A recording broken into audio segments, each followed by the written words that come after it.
Hello everybody, Eric with Secondary Machine. Tonight I'm out in the shop. So today I was out on Whidbey Island minding my own. I get a phone call from my good buddy Chad and he says, "Hey, did you see that little knee mill that's for sale on Whidbey Island today?" Oh no, here we go again. And so the next thing you know, I'm picking this up.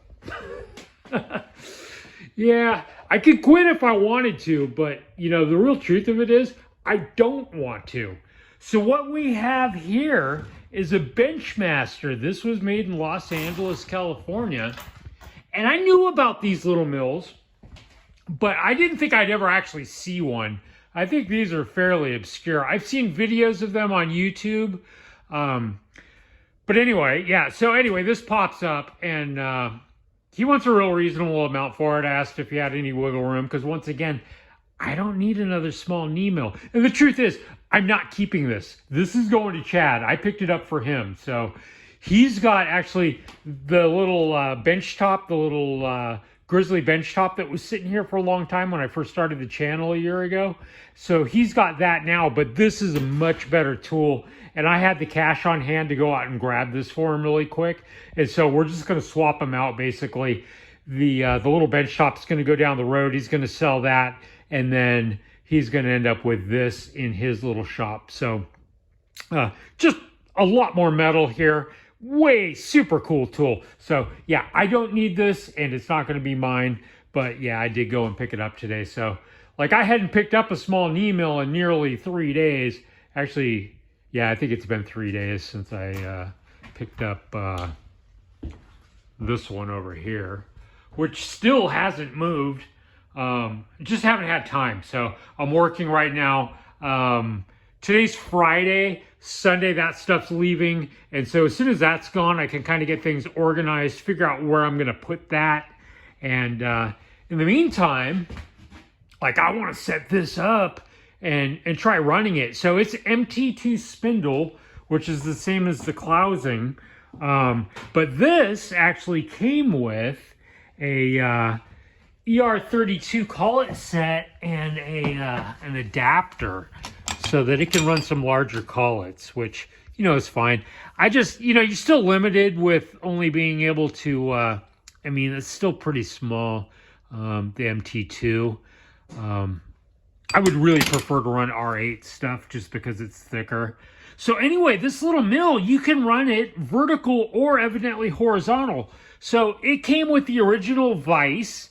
It doesn't appear to have ever been painted or anything, like it's not all messed up, but it's got like an overarm support, I believe. I don't know how to use any of this, but evidently this little tool, you can, looks to me like you can flip the motor up into another orientation here. And it's got this back here for something. I need to look on YouTube and see if I can find some more videos on this little guy. But my understanding is that it's not just a vertical mill, but it can be run horizontally also somehow. So I'll have to figure that part out. But the tool's in just beautiful shape. Look at the scraping. Sorry it's so dark in here. Hopefully this will, let me turn one more light on. Maybe it'll help. Hopefully you can see the scraping on here. Like, look at this. This thing's in nice shape. It's never been painted. Just a super cool little tool. One little drawback to this is that you can't drill with it. Well, I guess you could if you're willing to use the knee, but it doesn't have a quill, which is interesting. So, but the thing is, he's got a really good drill press in his shop. So if he needs to drill stuff that way, he can certainly do it. But this actually would really be a super, super cool tool if it actually had a quill to it. I think that's kind of a drawback, but certainly you can work around. And man, there's a lot of cast iron there. Certainly a lot more than that little Chinese mill has, for sure. So anyway, just wanted to show you that I got another small knee mill in here. Man, I'm absolutely running out of space. Something's got to give, like, soon.